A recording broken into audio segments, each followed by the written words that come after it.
Assalamualaikum warahmatullahi wabarakatuh.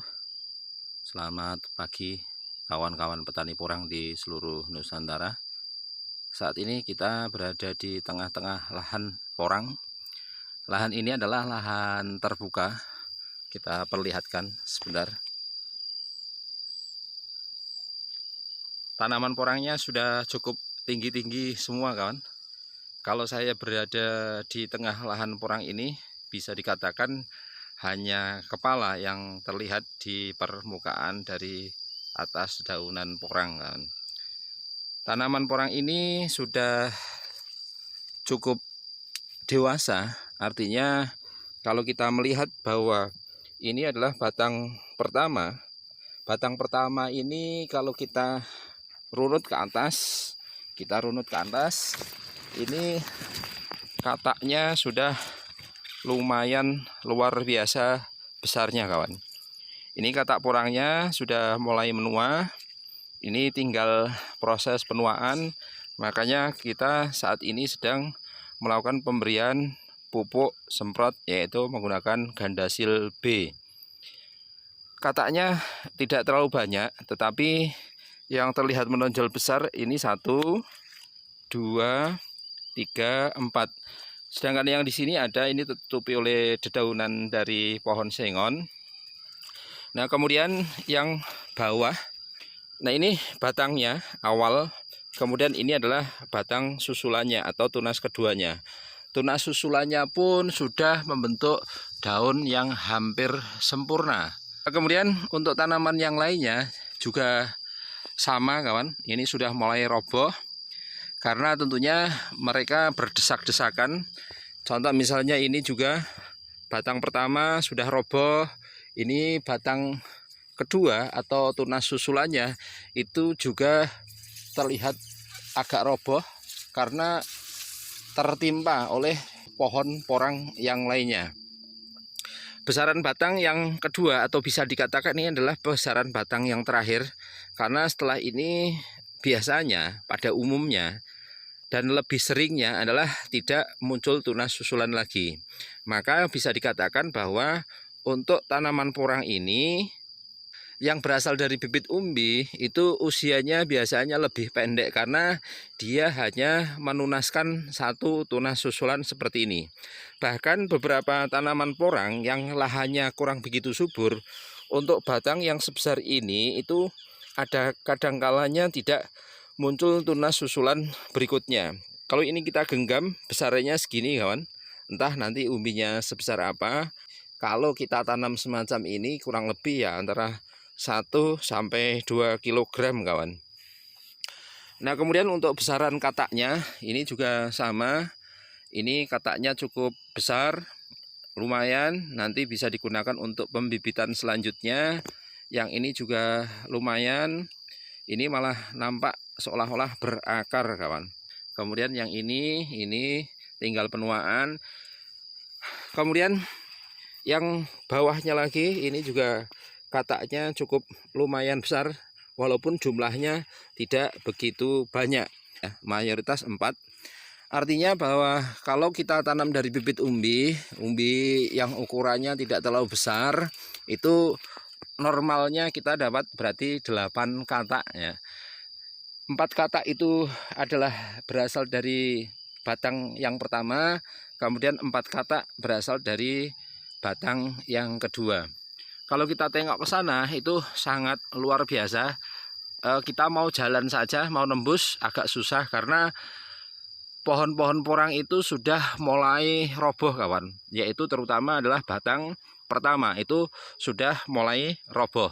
Sehingga akses masuk ke lahan ini kalau kita mau masuk sampai ke dalam berarti kita harus membenahi agar tanaman porang ini nanti bisa berdiri lagi. Apakah nanti diberi penyangga ataupun nanti diberi tali rafia, kawan. Nah, tanaman porang yang subur semacam ini tentunya adalah sangat diharapkan oleh kawan-kawan petani porang, terutama kalau harapannya tentunya adalah jumlah katak yang muncul itu sangat banyak. Karena katak itu sendiri nanti dapat digunakan untuk pembibitan selanjutnya kawan.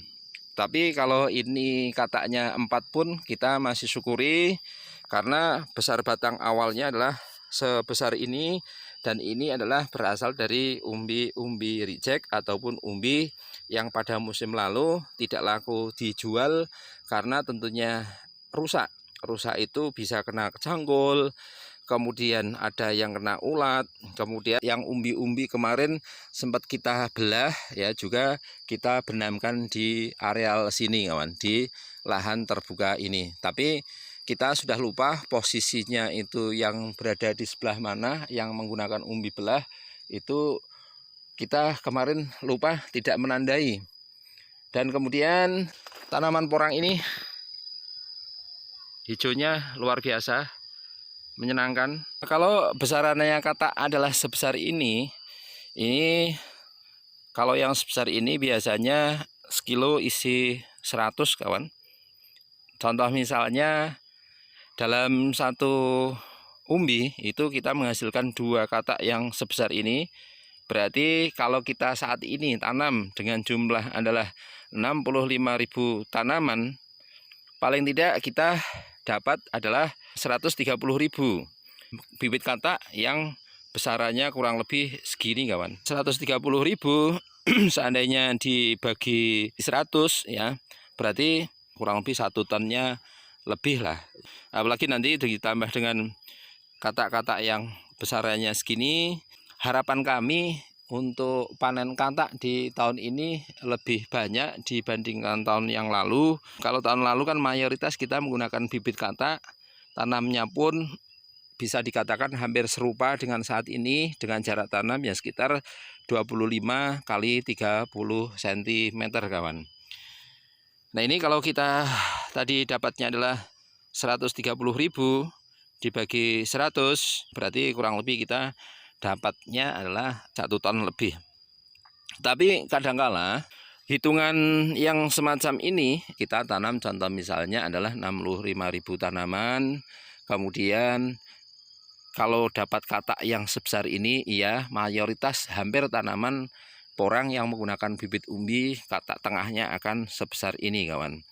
Nah tetapi kadangkala setelah kita panen, katak-katak itu kita bawa pulang, itu yang terjadi adalah jumlah timbangannya tidak sesuai dengan apa yang kita harapkan. Bisa jadi karena di lahan ya tidak kita tunggui, pada malam hari barangkali ada yang ngambil, sore ada yang ngambil.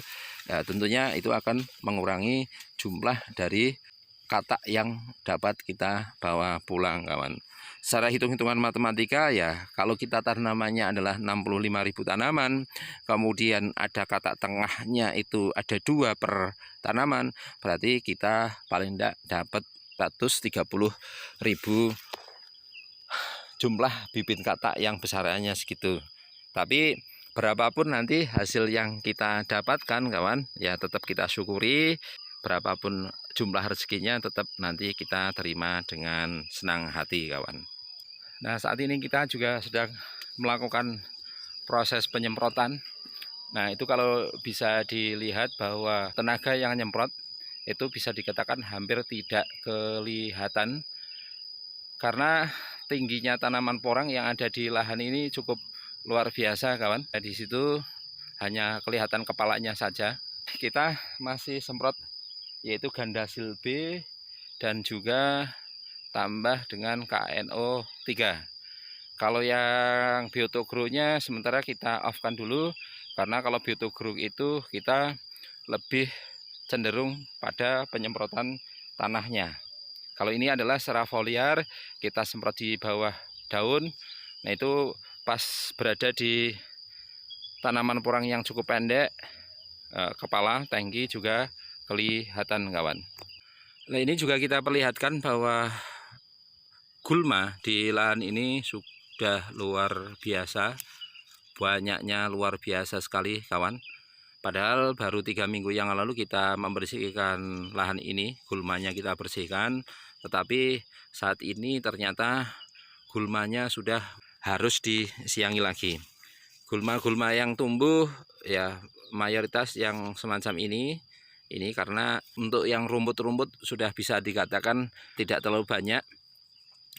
Nah, kemudian untuk pertumbuhan tanaman porang kita, ini adalah batang pertamanya, ini adalah batang keduanya.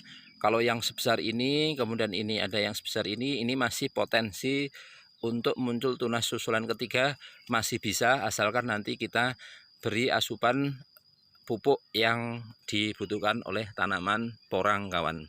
Nah, kemudian yang ini juga, kawan, ini batangnya ini sudah mulai muncul tunas susulannya. Kemudian yang ini batangnya itu sudah mulai muncul tunas susulannya. Kemudian yang ini juga batang pertamanya. Kemudian ini tunas susulannya sudah segede ini, kawan. Ya, besarannya lumayan, alhamdulillah bisa dikatakan hampir 5 kali lipat atau 4 kali lipatnya. Ini menunjukkan bahwa pertumbuhan tanaman porang kami luar biasa, kawan. Nah, itulah